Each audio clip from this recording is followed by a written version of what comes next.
Tonight on Bridge City News, Canadians gather, march, and fall silent to protest anti-Black racism. And how does a pandemic play out into a public protest? 10 minutes. That's about the same time that George Floyd was on the ground for. A lightning strike last night hits a tree, causing a dangerous gas leak. Your nation, your province, your southern Alberta.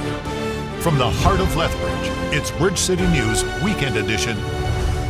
Good evening, I'm Loris Alexander. Thank you for joining us. A moment of silence in the nation's capital as thousands kneel, a solemn call for racial justice that began in the United States. It was triggered when George Floyd died after a Minneapolis police officer kneeled on his neck for nearly 9 minutes. Rage, sorrow, and determination quickly traveled. I just feel like nobody should have to fear for their life because of the color of their skin, and Black Lives Matter. It's incredible that nothing's changed, and people say it's changed, but it hasn't changed, and it needs to change. I just hope that everybody can respect everybody the exact same, no matter what their skin color is. It shouldn't make a difference. It should be equal. We're all the exact same on the inside, all the exact same. So it shouldn't matter. I had a friend have to transfer schools because of racism, so that was really unfortunate. So I don't think anybody should have to go through that. It's actually important to come out because the systemic racism that is pervading in our society is not just in the United States, but also here in Canada. It is drawing really global attention, and it's time that the government and the people needs to stand up and say no to racism and then start putting structures up. Of course, all of this is happening as a highly contagious virus remains alive, but that hasn't stopped demonstrators around the world. Here's how they are trying to keep themselves safe. Well, mainly just we don't want anybody spreading their own germs. I know that there's only about one confirmed case in Lethbridge, and that definitely is still a matter. The masks are important, the hand sanitizer is important, but we got to keep the microphones clean. We got to keep the megaphone clean. You know, I've gotten a permit for City Hall and for the Yates Theatre just in case the crowd got too big. I'm definitely feeling encouraged as well. I'm almost scared that some of the movement in smaller towns might almost be for social media purposes and to stay in friend groups and to keep certain people around. But I think those protests are really important to show those people that actually will come through and have other people's backs in times of racism and being discriminated. You know, the people who showed up today, they're all good people. They were here like on time and they're just being generous humans. So I think with protests, you learn where the good people are, and you can kind of weave through that. I used to be a hockey coach for Fort Macleod team, and I've volunteered there as well. And during the time, you know, we had experienced racism on the ice from our own teammates, and you can't necessarily fully discipline the child. You can only do so much, like go skate laps about it, make you think about what you've said. But then you have to go to their parents and you have to sit them down and say, hey, this is not okay behavior. This starts at home. You have to stop it at home. And if it doesn't stop, then your child will not be playing, you know. There has to be consequences for these kind of actions. They don't have to be violent consequences, but they have to be consequences, you know. For many marching, it was both personal and political, and the diversity and passion of those on the streets was a cause for hope. Of course it happens here. Aboriginals people, even Black people here. Like, I experienced racism all through my whole entire school, and yet nothing was done. I want everything to change, even for the next generation.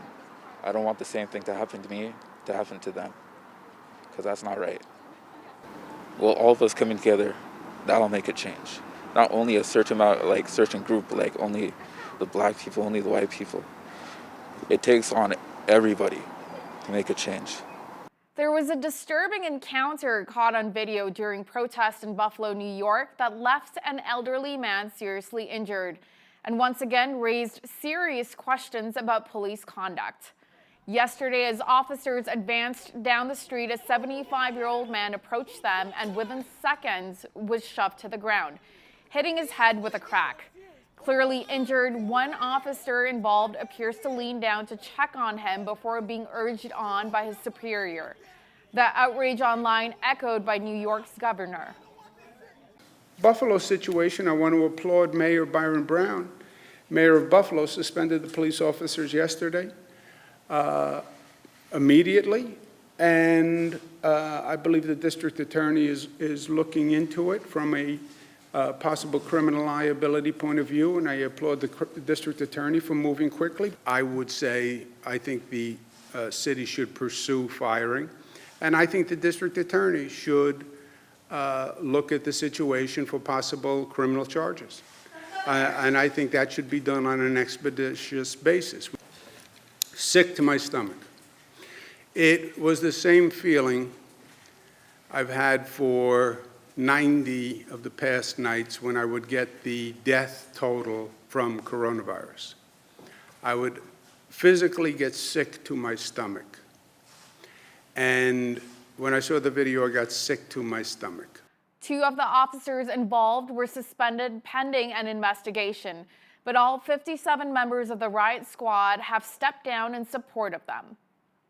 The NFL commissioner released a video condemning racism, admitting the league failed to listen to concerns from its players. We, the National Football League, condemn racism and the systematic oppression of Black people. We, the National Football League, admit we were wrong for not listening to NFL players earlier and encourage all to speak out and peacefully protest. Goodell said the league would reach out to players but didn't mention Colin Kaepernick. The former quarterback hasn't played since 2017 after protesting anti-Black racism by police. The NFL video was released after a group of players called on the league to take action.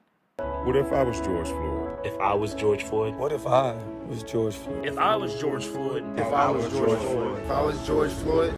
As protests rage across the United States, the capital city has been a flashpoint, not least because of Donald Trump and how he's responded to this crisis. Hopefully George is looking down right now and saying there's a great thing that's happening for our country. There's a great day for him. It's a great day for everybody. This is a great day for everybody. This is a great, great day in terms of equality. Trump's words sparked immediate outrage. George Floyd's last words, "I can't breathe. I can't breathe," have echoed all across this nation and, quite frankly, around the world. For the president to try to put any other words in the mouths of George Floyd, I frankly think is despicable. And the fact that he did so on the day when Black unemployment rose, Hispanic unemployment rose, Black youth unemployment skyrocketed, tells you everything you need to know about this man. Alberta's chief medical officer of health said that there is reason to celebrate in the province as only 7 new cases of COVID-19 were reported Friday. Today's numbers mark an occasion to be celebrated. Not only are we reporting the highest number of tests done in 24 hours in the province, we also have the lowest daily number of new cases since March 12th. Though Alberta is not out of the woods yet, Hinshaw said the lower numbers are largely a result of the collective efforts and sacrifices of residents. Our local food banks are reminding you to place your Target Hunger donations outside your front door for pickup on the morning of June 13th. Target Hunger is a citywide food drive that will help to restock the shelves at both the Interfaith Food Bank and the Lethbridge Food Bank. It's a great way of being able to support the community, support the food bank, especially at what we're going through. And it's incredible to be able to still have an event that involves the community but also is safe, and being able to prepare ourselves and be socially distancing and be safe in the current situation, as well as being able to support and provide donations to our local community, those who are in need and those who will come probably through our doors when the financial supports have diminished. The goal this year is to raise 100,000 pounds of food for our local food banks. Last year, over 42,000 pounds was raised. Firefighters were called out after midnight last night after a lightning strike hit a tree in a front yard of a home in the Uplands area. The strike also caused a gas leak. Neighbors say there was a blue fire burning around the tree because of the ruptured gas line, which didn't go out until ATCO disconnected the gas. Our city's goat grazing specialists are here for the summer once again. The goats have been trained to only eat the weeds and leave behind native grasses and plants, making it a compelling option to control weeds. We're with a city contract that we've come down to graze for the leafy spurge down in the parks. So leafy spurge is a very invasive weed that's been hard to, nothing else eats it. So we've been able to come down, the goats love it, and they search it, they look for it, they exclusively eat it. And we've been able to really knock back the spurge in the city parks. There's definitely less spurge this year than there was last year, so you're seeing the results of it. And as we can go through these areas faster, then we'll have time to move into other parks or other areas. Recapping one of our top news stories, a moment of silence in the nation's capital as thousands kneel. A solemn call for racial justice that began in the United States. It was triggered when George Floyd died after a Minneapolis officer kneeled on his neck for nearly 9 minutes. And a look at weekend weather. Today, cloudy skies, a stray shower or thunderstorm is possible with a high of 19. Tomorrow, cloudy and some rain is likely with a high of 12 degrees. Here's some food for thought. The ongoing COVID-19 pandemic has had a major impact on the maintenance and management of Canadian food supply. As a result, the agriculture industry is navigating complex issues to maintain the ability to produce and supply the food Canadians need. BCN's Hal Roberts spoke with Mark Fournier, an expert who weighs in on the topic. That interview is up next. The COVID-19 pandemic has hit our economy very hard, including our agriculture industry. Will the food supply chain remain safe? Is the government offering sufficient financial aid for farmers and producers? To talk more about it is today's guest, Mark Fournier. He's an instructor at the Workland School of Agriculture Technology at Olds College in Alberta. Mark, welcome to BCN. Thanks for having me on, Hal. Now, the recent COVID outbreaks in meat packing plants has caused some of them to shut down temporarily. How did that really impact pricing for beef and pork? Well, we've seen prices go up at the supermarket, but we've seen, unfortunately, prices go down for our livestock producers. We actually have an excess of supply right now. Going into March, we actually had about 9% excess supply of beef at that point in time. So we can see prices continuing to decrease there. On the pork side, actually we're tied to the States on this one. We're doing pretty good with our supply, but because the United States had an excess supply as a result of COVID-19, we've seen that funnel over the border here, which has had a dramatic increase on hog prices. So for our producers, hog prices are going down as well. How will the COVID-19 pandemic really affect producers in the long term? Well, in the long term, we're going to have to wait and see. This has been a year that we did not expect, obviously. So there's been so many changes, rapid changes to our economy, to the sector, that we're waiting to see what the flow through is going to be. There are some bright side of things, and one of which is that our supply chain seems to be working quite well. So what we need to wait and see is how things are going to change as we open up. What's the economy going to be like? We know it's going to be down over previous years, but how is that going to flow through to the ag industry, to the individual producers, and ultimately the consumers? We're all waiting to see that one.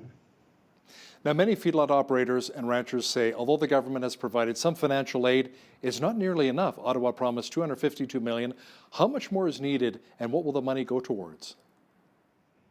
Well, there's a lot of different programs that are being announced right now, and I always like to say we have to look through the forest to see the trees. So we hear of these hundreds of millions of dollars that are being allocated for the ag sector. That's wonderful. It's great to hear that. Obviously, the ag sector needs it. But if we look at our friends and our neighbors, our producers, how are they going to see those dollars? So when I take a look at the funding programs that are coming out, we can see that there's national programs, there's provincial programs. I like to see the different ones that are coming to the different sectors, but I look at FCC. FCC has increased their lending programs, which is wonderful to see. We can see that AFSC is bringing in some new programs for producers as well. And on the government level, they're tapping into and complementing what's happening at the federal level, and they're also bringing in some programs that'll help with the perceived labor shortage here over the next little while. Some say that with the fallout from the COVID-19 pandemic, many nations will continue to protect their borders and put stricter limits on trade. Mark, that would in turn affect Canadian producers who need to export livestock and grains. What are you hearing from the ag sector? Well, actually, that's completely true. What we're seeing is a thickening of the border, and this is very common when there's different pandemics or economic shocks. People start to protect themselves, different countries protect themselves, and that's something that we can expect to see. So the border is definitely being thickened. People are looking at protecting their own backyard first and foremost. But we're very fortunate that the supply chain, as just mentioned, is open. The border, while people aren't going back and forth, there's still the transfer of goods and services across the border. So that is positive, and waiting to see what's going to happen here with China for the next little while should have a big impact as well. As you saw maybe today, that with the Huawei ruling that came down, unfortunately didn't go China's way. So are we going to see more retaliatory tariffs and retaliatory actions coming in from China?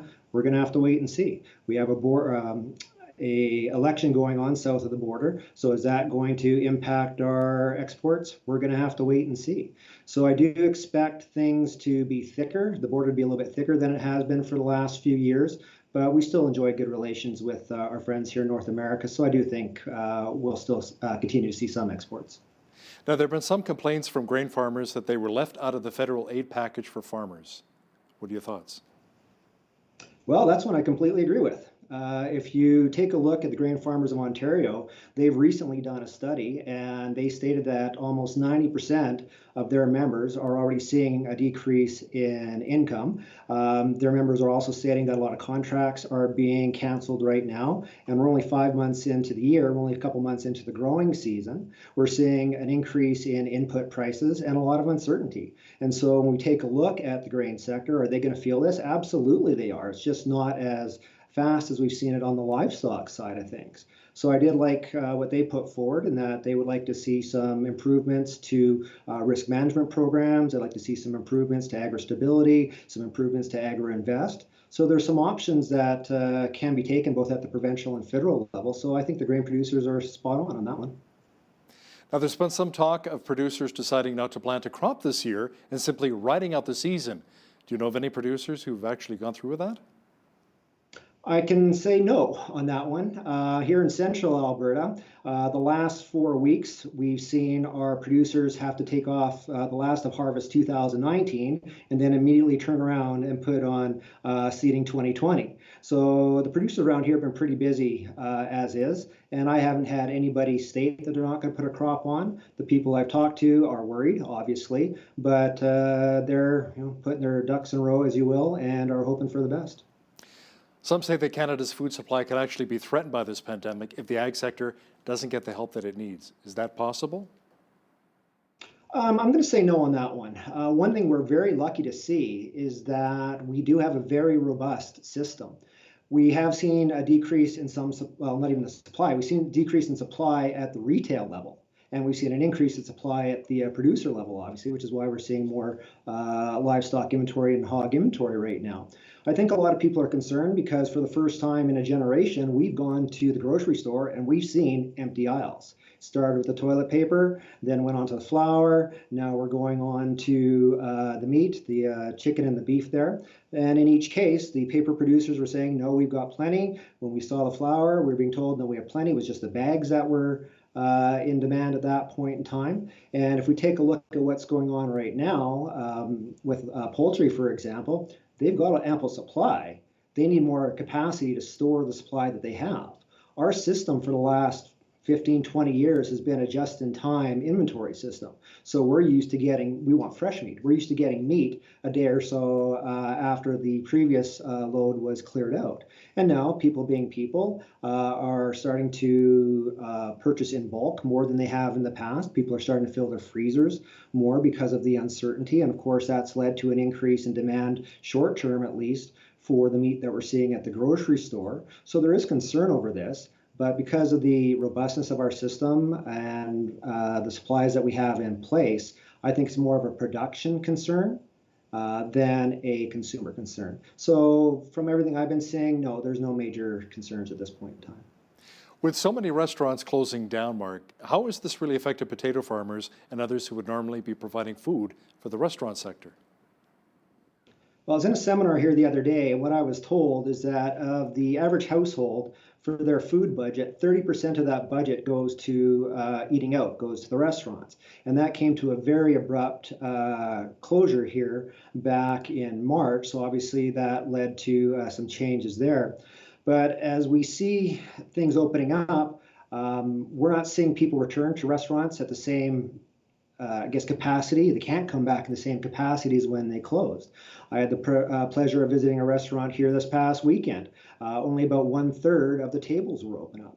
So is there going to be a decrease in demand because of this? Absolutely. And it's always important to remember that we can't just allocate restaurant food to grocery chains.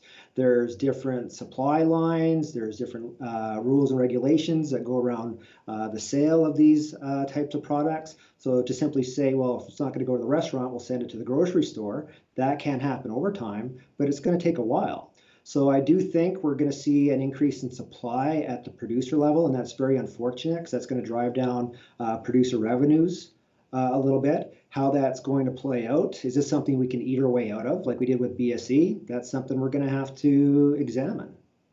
Now, Mark, when it comes to the dairy farmers and chicken and egg producers, how has the COVID-19 pandemic really impacted them?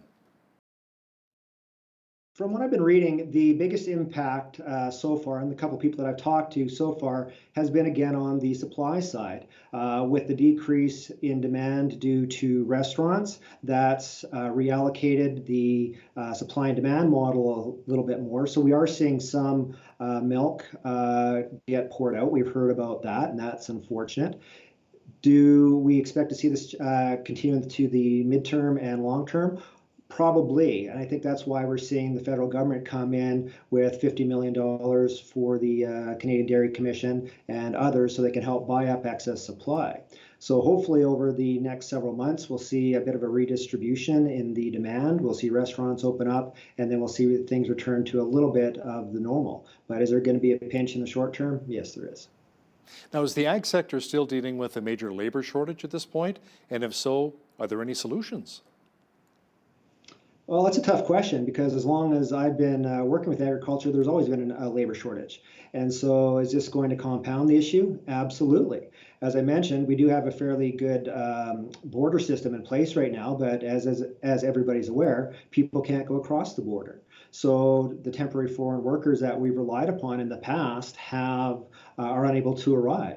And that's going to continue on until at least January the 21st. Then we have to see what quarantine measures, if any, are going to be in place after that. So now we're probably looking into July, which is getting halfway through the season. Thankfully, there are some programs that are coming into place. I know here in Alberta, the government has created a job connection program for agriculture to try and match up workers with employers. And they've also opened up a labor training program where there'll be a grant for employers to set up the infrastructure that they need in order to bring in new workers. So that's some of the positive side of things. But I do think we'll see a labor shortage here this year. One thing I did hear, and we'll wait to see if this is going to happen, is with the restaurants closing across Canada, about 800,000 people were immediately out of work. And with restaurants and other food services only opening up at partial capacity, will some of those workers, will some of the summer students, for example, look at farm work and agricultural work rather than working at a restaurant? Maybe we'll see some of that change, or some of those changes as well. So Mark, big picture, how is our agriculture industry going to fare once this pandemic is over? Will it bounce back to normal, or do you think we'll see a significant number of farmers go bankrupt? Well, I truly hope not. I remember BSE quite vividly, and being down in Lethbridge there with Feedlot Alley, that was something everybody was quite concerned about. And so when I look at the shock to the ag sector, there's some parallels here. Unfortunately, it's for the entire ag sector. And the industry itself survived it. My biggest concern is the individual producers. Now, as I mentioned before, there's some programs that can be taken advantage of at the FCC level. So I strongly encourage people to give FCC a call because they've opened up a couple $100 million in new loan dollars there, which is wonderful to see. I know AFSC is bringing in some programs, some interest relief programs right now. And I think it's also important to remember that we do have some things going for us. Our low Canadian dollar. Compared to the States, our goods and services up here are still going to be comparatively that much cheaper, so there's going to be more demand because of that. And also, we still have intergenerational lows on the interest rates. So if individuals do have to borrow, thankfully, with a prime rate of about 0.5% or 0.25% right now, borrowing, while always expensive, is still something that might be an option. So we are very concerned about that, obviously. When I look at the industry, I'm not worried about the industry. I'm worried about my friends and neighbors that are farmers, and hopefully they'll be able to manage it here this year. Mark Fournier is an instructor at the Workland School of Agriculture Technology at Olds College. Thanks for your time today. Thank you for having me.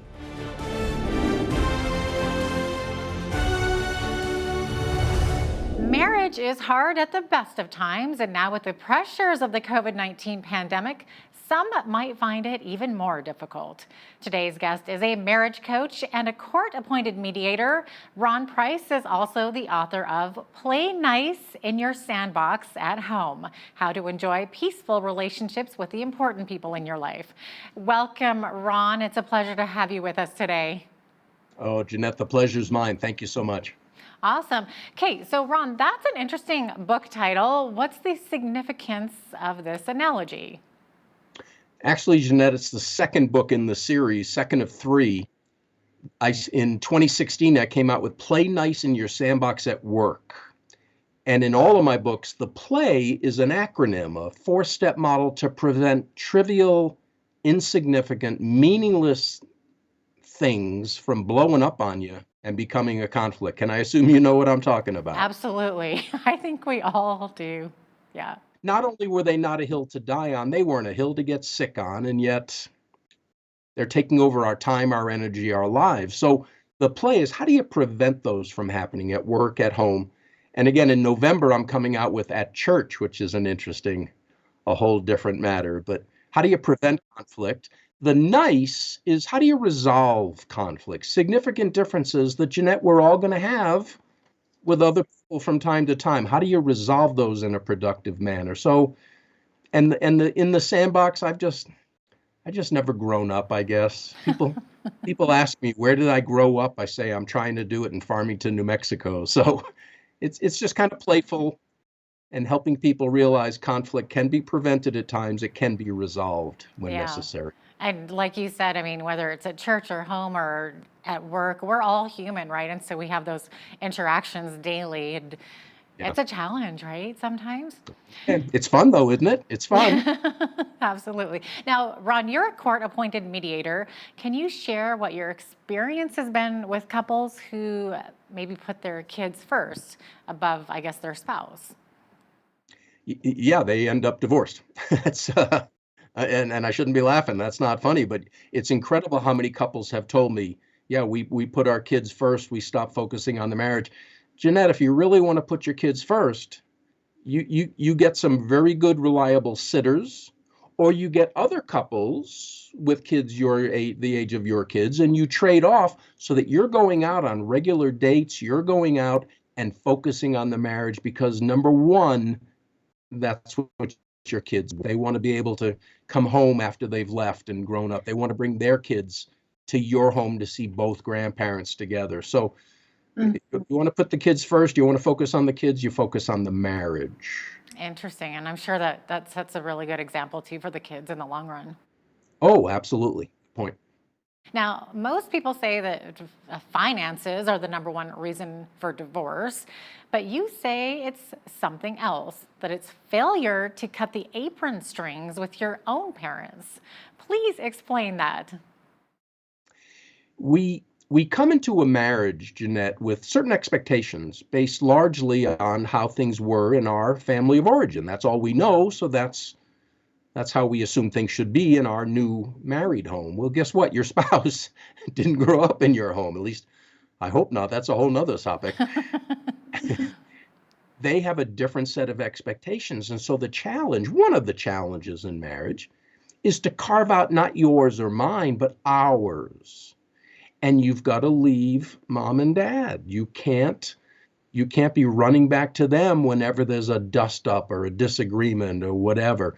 The smart in-laws, when they see you coming under those circumstances, are going to slam that door in your face and say, you go back and fix it, then come visit us. Marriage, you've got to become an us. It's just us. I don't want to say against the world because it's not a negative thing, but no, we're putting a hedge of protection. Nobody's going to tell us what to do. They can give advice if they want, that's fine, but we're making our decisions. We're not doing it our parents' way. We're doing it our way. And if you don't do that, boy, you're just setting yourself up for nonstop trouble. Right. That's a good one. Now, the marriage flame tends to dwindle over time, unfortunately. What's your advice for a marriage that might have grown stale? Okay. Actually, Jeanette, can I depress your audience for a moment? That flame that you're talking about, that gaga, euphoric, oh, that lasts 2 years or less.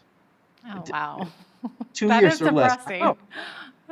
Biochemically, you cannot sustain that euphoric love. It's supposed to settle in to a more steady, stable, and long-lasting love.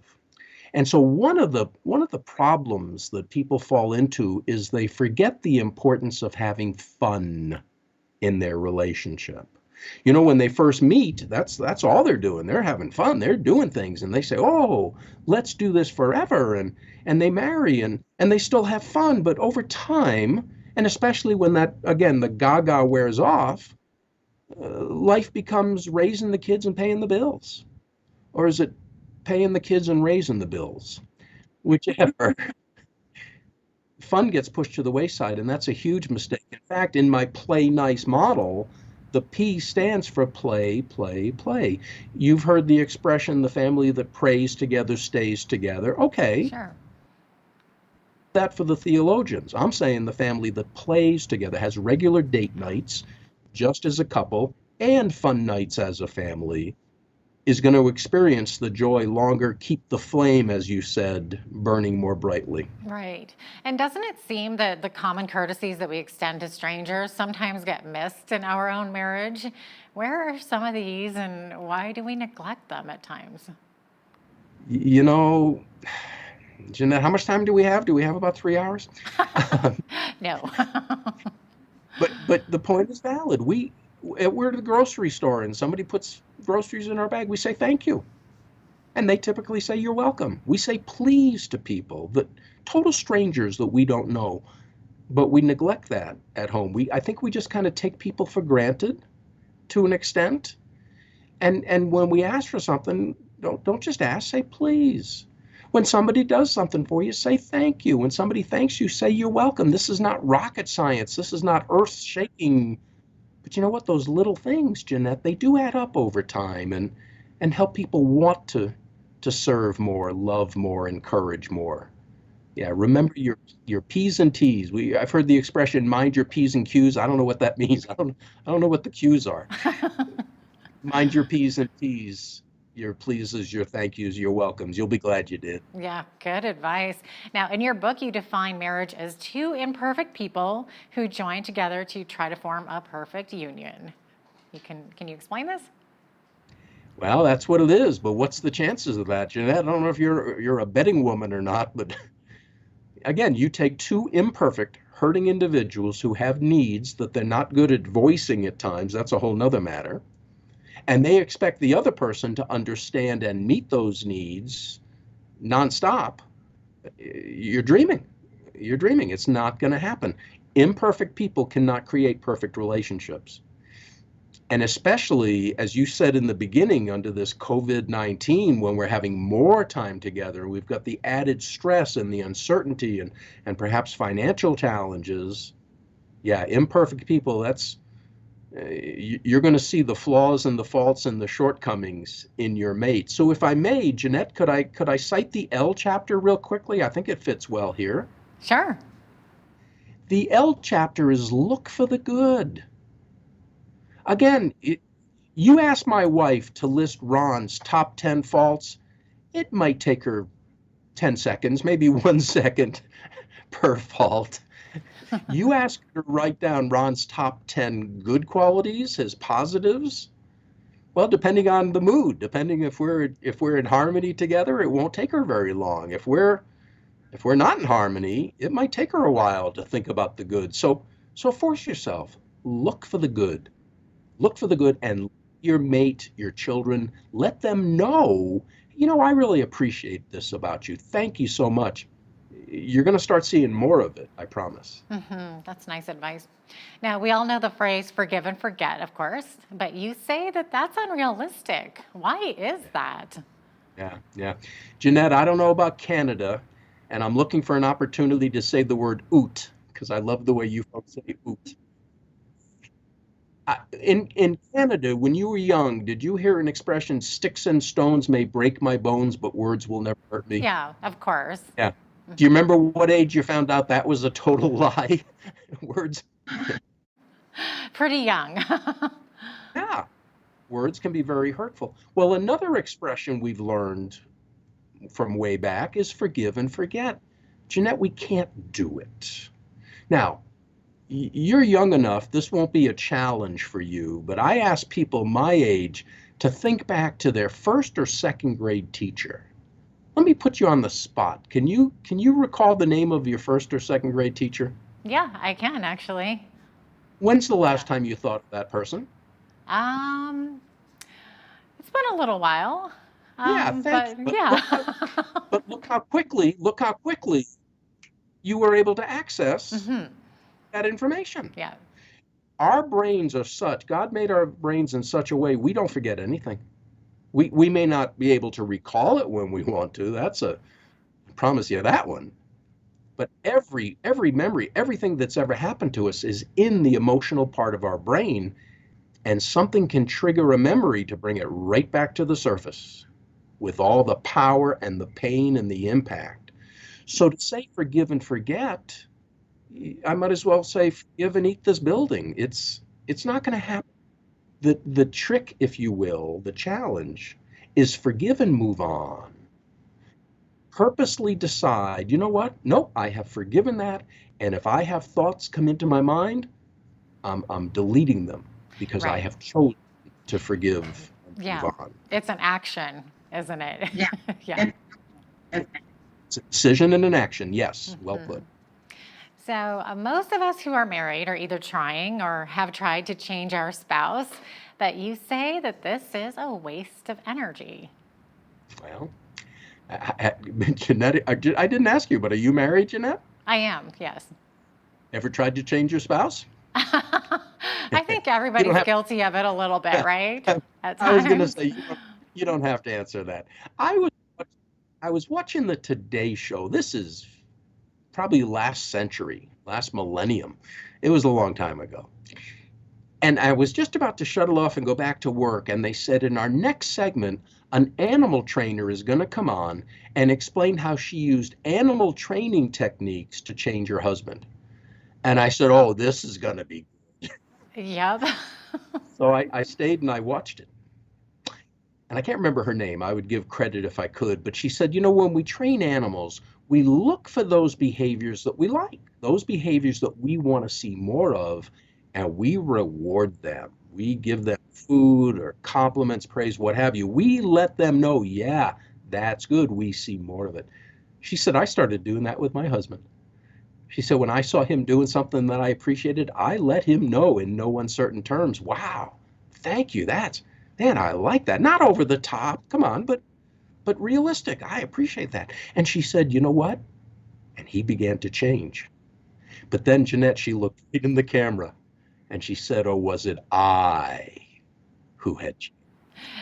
Probably. Jeanette, I did a dance in my office. It was her. She changed because when your mate knows you're trying to change them, the walls of defense are going to go right up. You know that. We all know that. So when you stop trying to change and you look for the good and let them know you appreciate it, they'll change on their own, which is far, far better than coercive change. You mentioned an acronym HALT, H-A-L-T. Maybe tell us about that. Okay. Yeah, it's universal that we are not always at our best. We like to think we are, but we're not. So if you're hungry, and trust me, you're not going to be in total control of your emotions, your thoughts, whatever, because your emphasis is on your appetite at the moment, your stomach. If you're angry, you're not at your best. You have left your thinking brain, you're in your emotional brain. You got to be careful. If you're feeling lonely or maybe your needs aren't being met, if you're tired, so hungry, angry, lonely, tired, that's I don't say a bad state to be in. We get there from time to time, but it's a horrible state in which to try to communicate with another human being, especially your spouse. Because if you're under that condition, you're tense, you're irritable, you'll take things the wrong way. That's when you need to know the secret of calling a timeout the correct way. Jeanette, did you know there's a right way to call a timeout and a wrong way to call a timeout? I'm sure there is, but I don't know the secret ingredient there. Well, may I share it with your audience? Sure. Thank you. I was hoping you'd say yes. Of course. We have a part of our brain that thinks right in the front, the frontal lobe. It's the command center of the brain, if you will. Our thoughts, reason, logic come from that part of the brain. We also have the limbic system, which is the emotional part of the brain. And what can happen to us as human beings, Jeanette, is we can get so upset about something, so agitated, so irritated, we will leave the thinking part of our brain, get smack dab in that emotional brain, and when that happens, all bets are off. So at that time, you have to call a timeout. You have to announce to the other person, right now, I can't do it. I'm too upset. If we try to talk now, I'm going to say something or do something I don't say or do. Time out. But Jeanette, here's the key. You've got to announce the time in. In other words, if I say to my wife, time out, and I storm out, I've made it worse, not better, because I've left her wondering, well, is he coming back? Is he rejecting me? Is he rejecting marriage? She doesn't know. So I need to say one of two things. I need to say, I need a timeout, or I think we need a timeout. How about if we get back together in a half an hour, pick this up at 2:00, let's talk about this after dinner. So I'm letting her know I'm rejecting the argument. I'm not rejecting her. That's right. Or the marriage. And two real keys, by the way. I can say, I need a timeout, or I think I need a timeout. God forbid I ever tell my wife, I think you need a timeout. I think that's not going to go over so well.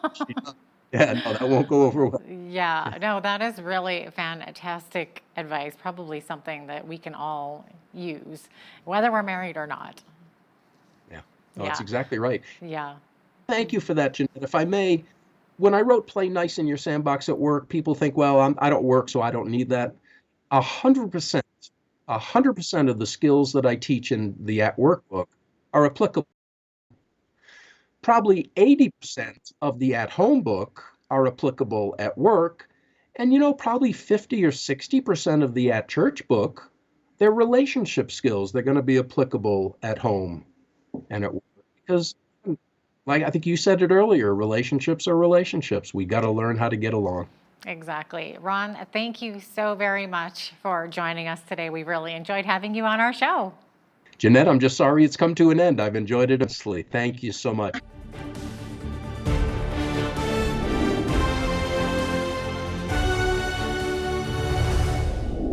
Well, many people love the idea of having their own children someday and raising a family, but an unplanned pregnancy can potentially throw your world into a bit of a turmoil, unless you get someone to come alongside to lend a helping hand.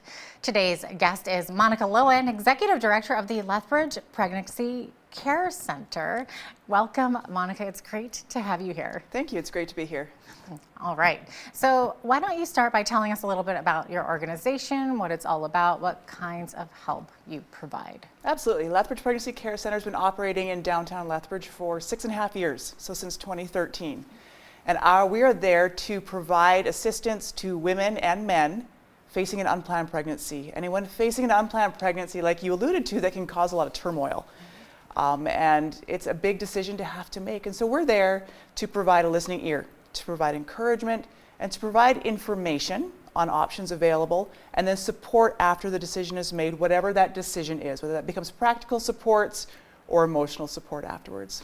Right. So can you update us a bit on how your clinic is operating now that we have COVID-19 restrictions in place? Absolutely. So for the last, 7 weeks now, our door has been locked. So we have just 2 paid staff in the office. Our volunteers are checking on their clients from home via text, via Zoom. We're still doing new client intakes over Zoom. The phone is starting to ring a lot more. Women are finding themselves unsure about a pregnancy and they're needing to talk. So we are being able to do that via Zoom and video conferencing. Women who need practical support, so diapers, formula, things like that, we're bagging that up and we're able to hang that on the door to ensure good social distancing there as well. Yeah, isn't that interesting? We're all kind of doing it now, aren't we? Absolutely. All right, so I went through a crisis pregnancy myself, so I understand what it feels like, but maybe you can explain, what typically goes through the mind of someone who just found out that they might be pregnant? Is there panic and fear, obviously, fear of being left alone? Absolutely, and I think actually the emotions would range as far as a spectrum, right? For everyone who finds themselves in that circumstance, it depends on their larger circumstances. For some women, they find themselves in that unplanned pregnancy and there's perhaps shock and surprise, but there's, okay, I can do this, I need a little bit of help. For others, there is absolute panic in that, what's gonna happen? Are my parents gonna kick me out? Is he gonna leave me? How can I do this? So really the range is enormous. And that's the piece where we get to come in and meet her where she's at, and just assure her that however she's feeling is normal and that's okay, and we're going to be here for her. Right, or him, because you mentioned Absolutely. that you do counseling yeah. for men as well. All right. So when an unplanned pregnancy occurs, there can be a stigma, obviously, that comes with that. So your clinic provides a non-judgmental approach. What does that look like exactly? Absolutely. Many of the clients that we see, often they're judging themselves pretty harshly already, so they surely don't need anybody else.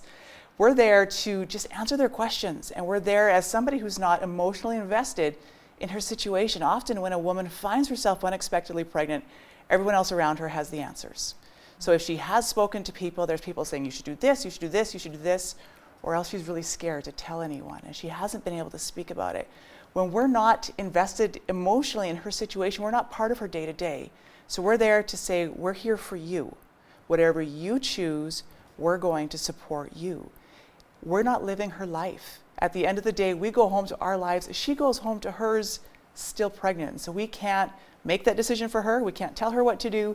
And we surely can't judge her for what she chooses to do. Yeah, absolutely. That's really important too, especially when you have individuals coming in looking for counseling, particularly maybe post-abortion counseling and support, which absolutely. You do as well, right? We absolutely do. We are finding the longer that we're open that we meet more and more people, right? Everybody responds very differently after an abortion experience. And what we do find that our clients talk about is there's not a lot of space to talk about that. While the topic of abortion is far-flung across our country, there's a lot of attention given to it, and everyone has a really strong opinion, there's not a lot of space given to women to speak about their emotions after an abortion, whether that's relief, whether that is pain, whether that's confusion, whatever that is, often a woman will keep that to herself. But that is something that needs to be talked about. And so we're happy to do that and journey alongside her as she wrestles through those emotions and how that's impacted her life. Yeah, absolutely. That's fantastic. Now, what age groups are you typically dealing with? Are the clients on the younger side, or do you get some more mature women coming in for help as well? Unplanned pregnancy can happen to any woman who's able to conceive. So our youngest client has been 14, our oldest has been 43. Unplanned pregnancy really doesn't discriminate. So I would say our biggest demographic of clients would be between 19 and 24, the post-secondary age within there. But really, the sky's the limit. Yeah, exactly, right? So I'm guessing that some of your clients decide to keep their child while others choose adoption. And is this something that you help with as well? Absolutely. So when a woman comes in to talk about her pregnancy options, we'll give her information on all three of her options: parenting, placing for adoption, or terminating a pregnancy. And then whatever she chooses from there, we'll journey with her, whether that is the practical supports needed for parenting, connecting her with an adoption agency and walking that adoption journey with her, or being a safe place to land and to talk after an abortion decision. That's huge. That is huge. Okay, so once the child is born, what kind of help is the mom usually in need of over the next number of months? Again, it very much depends on circumstances. For some of our clients, it is very much a financial struggle. So then we're able to help out with baby clothes, with diapers, with formula. For others, they need emotional support. Perhaps they're doing well financially, but they're on their own. I've been a single mom. That is a hard, lonely journey. And so to have somebody to call and say, I'm so tired, or even have somebody to call and say, his first tooth came through, that's a big deal. And so we get to be that support as well. And I see you even provide teaching for new moms as to what to expect in baby's first year. That's really important. We do, and what we've found, so that's a 6-week class that we offer a few times a year. One of the biggest benefits comes out of that is community. And so we see the moms who do the class together, sharing phone numbers. They get together for play dates. They have built now a community of other moms, which has been fantastic to see. Now, are these being done on Zoom these days, which you alluded to earlier? We haven't done one quite yet, but we're getting into that time frame that it'll be just about time again. So we'll look at doing it on Zoom. That'd be awesome. So what kind of feedback are you getting from people who come for your help? Absolutely. Yeah, that's another great thing about having been open as long as we have been. Now we've had women come back. I think one of the greatest compliments we get is when our clients return the clothes that they've gotten from us, saying, you've helped us, we want to help you. We had a client actually just last week call and say that she wanted to make a financial gift. She said, I have some money that I want to gift to a charity, and you guys have played such an important role in my life, and I want to be able to gift this to the center. So it is amazing to have our clients refer their friends and their family to say, you have played a huge role in my life. I want you to also help my friends. That is huge. So you probably get some individuals coming to your clinic to get some birth control items. Is this something that you deal with as well? It's not actually. We are not a medical clinic at all. So for those looking for birth control, we'll refer them to go back and talk to their doctor or to a pharmacist. We do have some great conversations though, even around the topic of abstinence. Just to be able to say, hey, it is actually a healthy choice. If you're choosing to be sexually active, then you do. You need to be talking to your doctor, but what would it look like in your life to make a choice for abstinence? Now, I understand that your staff is mainly volunteers. Are you looking for any more volunteers at this time? We're always looking for volunteers, actually. So yes, we have 4 paid staff currently and about 25 volunteers every week. And our volunteers are the ones who see our clients, who do those options counseling. We also have volunteers who work in our clothing room, sorting donations, all of those things. So yes, that's something we're always looking for. So all across the gamut. Yes. Yeah. There's something for everyone. Absolutely. And are you still accepting donations of new or used items during this COVID-19 time? It's kind of hard to donate these days. It really is. And actually, we get a number of calls every day, and we are not accepting any new or used clothing right now, but what we are accepting and we are asking for is donations of diapers, formula, wipes, things that are brand new and boxed up that we can wipe down and safely hand to our clients. Okay, well, that's interesting. Now, I believe that your facility is mostly funded by donations as a charitable organization. So how can people support you financially? We are supported by our donor base, and we have a fantastic donor base here in Southern Alberta. I think we all know how philanthropic and how generous Lethbridge in Southern Alberta is, so we're so pleased to be a part of this community. But yes, COVID-19 has definitely messed with our fundraising this spring. We've had a couple of events that have been canceled. So any financial support that we can receive is very much appreciated. We are looking into some of the subsidies and things that are made available through the federal government, but we are getting ready to kick off an online fundraising campaign on Mother's Day. What we typically do is we have a baby bottle campaign where we hand out empty baby bottles to church congregations and they fill them with change. Well, we can't do that this year. So that is going to be entirely online. And so we're hoping that families are able to take part in that and that they will be able to contribute financially, as well as just learn about the center and hopefully learn what we do, but also how then to respond in grace to someone who is experiencing an unplanned pregnancy, and just to have those conversations as families then. So online financial donations, you're still accepting that through your website? Absolutely, through our website. Go to lethbridgepreggcenter.com. Well, Monica, thank you so much for being here again. We just really appreciated you stopping by again. Thank you very much. It's wonderful to be able to come back and give you an update and just to be able to share with your viewers what's going on in the center in the midst of COVID. Yeah, absolutely. All the best to you. Thank you. So that was Monica Lowen, Executive Director of the Lethbridge Pregnancy Care Center. On behalf of all of us here at BCN, thank you for watching.